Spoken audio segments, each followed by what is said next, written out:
Stephanie here, otherwise known as Midlife Artist at midlifeartist.com, and also known in social media circles as Watercolor Artiste.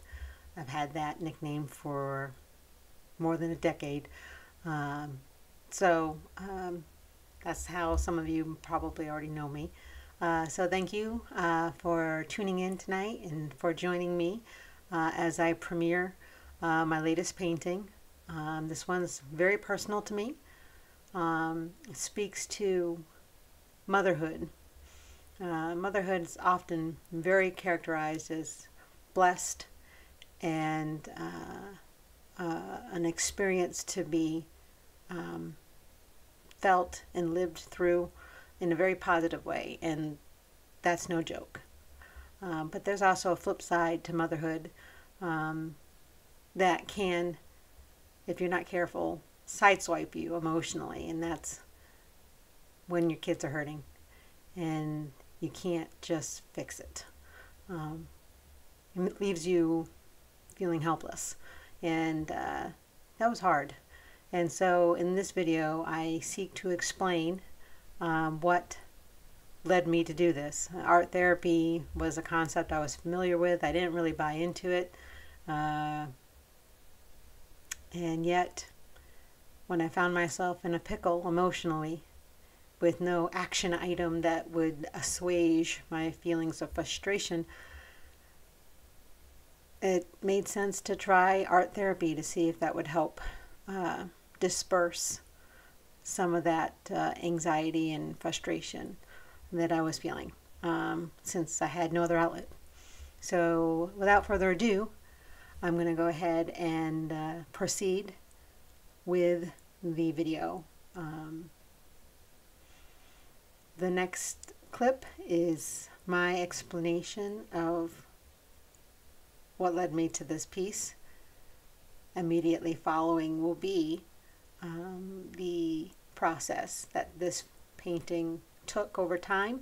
I started it in January, very end of January, and only completed it last weekend here in April. So it's taken me some time. I'm a slow artist. I don't whip paintings out.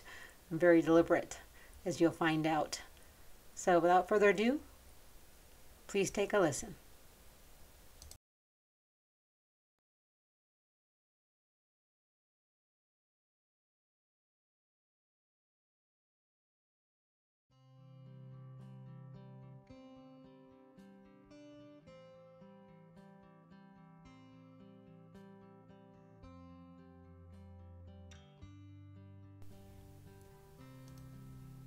As many of you know, I only got active as an artist in earnest starting in mid-2022.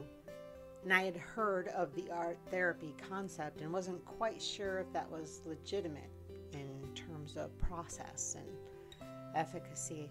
I hadn't really researched what others said about it, and certainly not what mental health experts say it is. I wasn't even sure if I would ever need it as some sort of release or cure or anything else. Maybe because I had an ignorance of what others say it is or is supposed to be and how to do it. After a January proverbial bomb of betrayal fell harshly on our family, more specifically my son, my heart as a mother broke and a certain helplessness set in, the kind that as a mom you just can't abide. My son was hurting. Worse than probably anything else he's suffered in his young 29 years of life, and he's had lots of hits. Hits like the horribly contentious and destructive force of a 3 years long divorce between his father and I. The theft of the acres of land that was supposed to be held in trust for him and his brother by someone my sons were supposed to have been able to trust. Victimized by a process that was supposed to have prevented that theft in the first place, and re-victimized by a court system that couldn't or wouldn't restore the land that was lost. What happened in January eclipsed all of that and left my son fighting against becoming an empty shell of a person. It was all I could do not to put on the pre-salvation old woman and take matters into my own hands. As a mother, all you want to do is to take on the hurt of your children so that they don't. It was impossible for me to do that this time around. Perhaps it's never been possible to do that, but at least I had the ability to take actions that would mitigate fallout of previous life challenges and perhaps restore some of what's been lost. This time, I couldn't do anything but try to protect my son from further harm and shield him from the evil that is targeting him, but I could only do as much as my adult son will let me.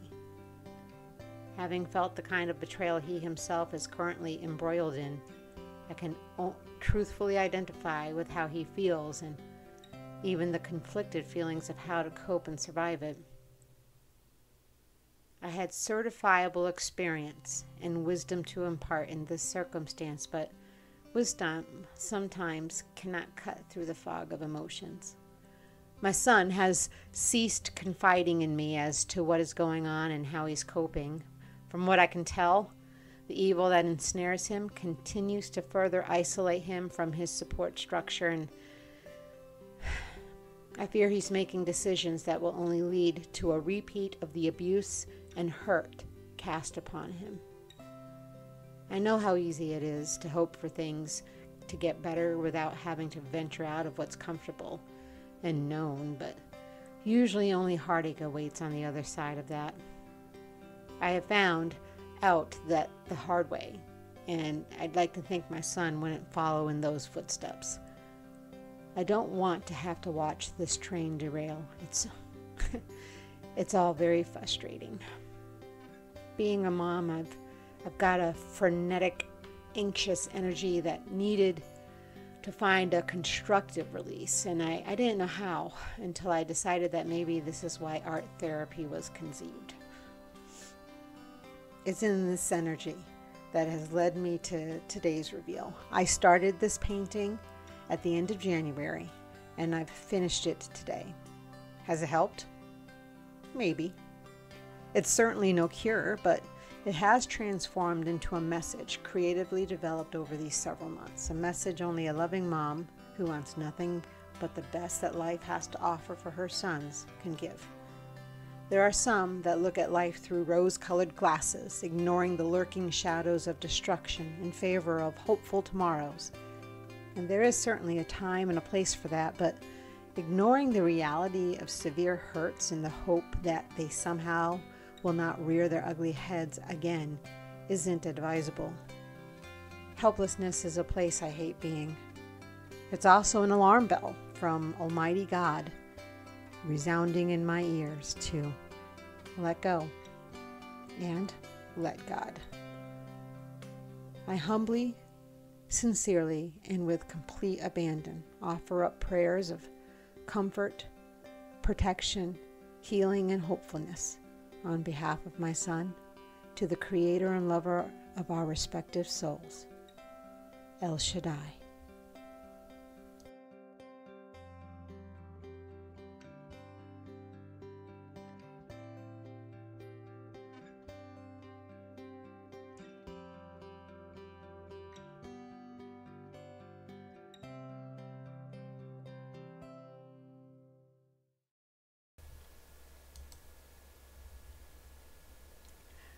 So now you heard why I decided to attempt art therapy for myself. It's been difficult and continues to be difficult to be outside a sphere of influence for my son. My only hope and prayer is that the foundation that I've given him will help him see through the fog, see through deceit, and see through to hope. In this next segment, I wanted to show how the painting came to be in a slideshow presentation. First with just the progression pictures that I took over time in the order that I took them. And then immediately following, I went ahead and organized them by section so that you could see each section as it developed over time. This is definitely a mixed media collage. So I started off with collage papers of very meaningful words for the scenario at hand, for the circumstances, as well as pictures that I used from my own photo albums to use in this painting. So without further ado, I will proceed to the progression.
Now that the painting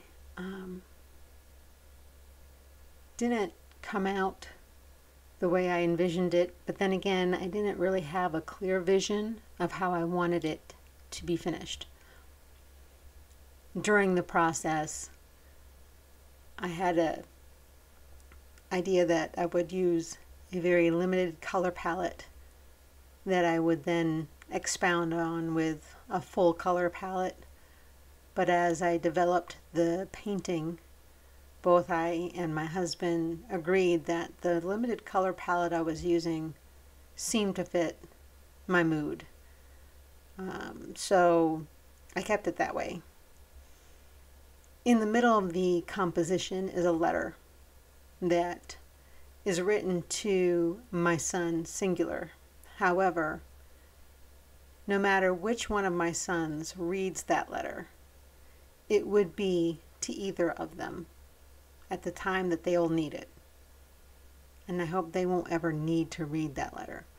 I know that in this time, for this painting, it was directed for my oldest son, who's going through a very treacherous time in his young life, emotionally. But I know that should my youngest son ever need to get encouragement through a difficult time in his life, that he would be able to read that letter in the middle of the composition and know that I mean every single one of those words for him as well. I want that letter to meet my sons wherever they're at, whenever they're at. And I don't think you could potentially read the letter from this video at this point in time. However, I did narrate the letter, and I will present that next. In the composition, in the lower left-hand corner of the composition, my youngest son is represented. My oldest son is represented in the lower right-hand corner with his face touching mine as an infant. And then there's me in the upper right-hand corner looking frustrated because that's how I felt since January. In the upper left-hand corner is shattered glass in the shape of a heart. It's shattered, but it's still recognizable. And it's not beyond repair. So there's a certain symbolism there that I wanted to convey, as well as the fact that the limited color palette kind of reflects the whole rose-colored glasses view of life can be itself limiting if you're not considering the realities of life, which sometimes pitfalls come and we land in them face first. Face plants are never pretty, but we don't have to be consigned to that position forever. We can get up, dust our knees off, and overcome. And that's what I'm hoping for my son in this instance and in this circumstance. I want him to be whole again. And I want him to know I love him. I love both my sons. They're my heart. So, at this point, I'm going to go ahead and share with you the narration of the letter that is contained in the center of this composition. And it's done. I don't have fancy camera equipment, so I used my cell phone, so it's not in a ratio format that's best, unfortunately. But maybe as time progresses and my art, creativity, business takes off and I can earn some income, that maybe I can invest in better equipment. But for now, this is the best I can do. And hopefully you can hear the letter, hear the heartfelt emotion as a mom as I read it. My kids mean the world to me. And that'll never change, no matter who tries to destroy them, no matter what tries to destroy them. I am a force to be reckoned with as their mom. I am a quintessential mama bear, and that'll never change.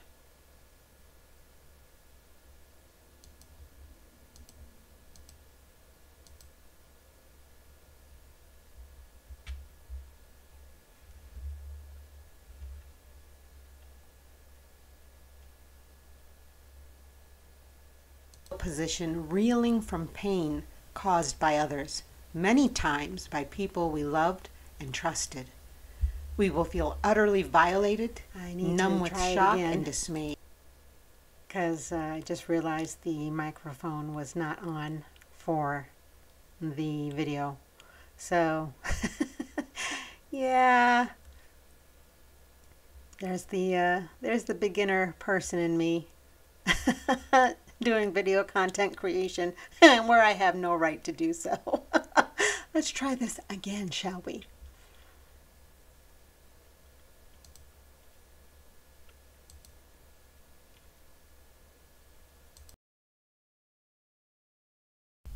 A letter to my son.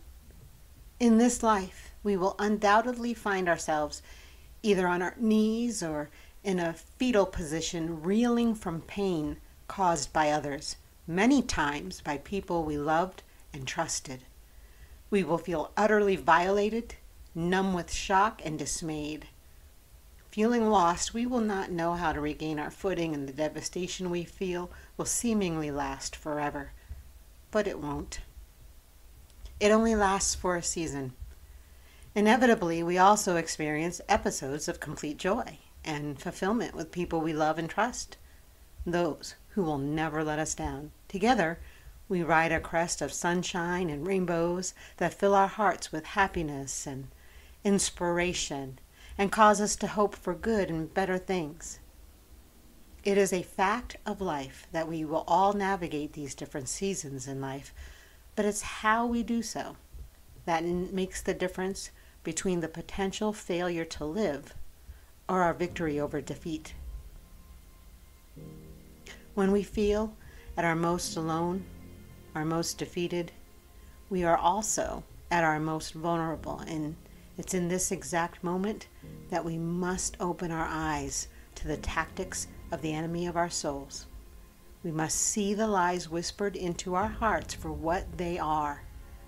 We must see the people in our lives reaching out to grab us from oblivion, the people who will never forsake us. God has made you in His image. He has given you intrinsic, eternal value, so much so that in order to reconcile you from the sin that besets each of us and this world, the same sin that threatens to swallow you into an abyss, He sent His Son to take on the judgment of sin and death and provide eternal life for all who choose to accept. He is the same loving God who, to counter the enemy's pawns, places people in your life who love you and recognize the value of who you are. These are the people who step into the gap when all your strength fails. As your mom, I am one of those people. God blessed me with a responsibility and calling to be your mom. He gave me love so amazing and so abundant for you that it cannot be contained, and yet it doesn't compare to His love for you. I cannot fathom that, but it's true. No matter what, He will never leave you or forsake you, and neither will I. I will never stop loving you, and I will always intervene against the forces of darkness that threaten you. Please know that you are never alone, never without help, and never without hope. Breaking free from bonds of betrayal, hurt, anger, deceit, fear, and heartbreak is a process, a road we all must travel, but it's not the end of us. There is joy on the other side. So don't give in. Don't give up. You are worthy, and you are loved. I love you, Mom.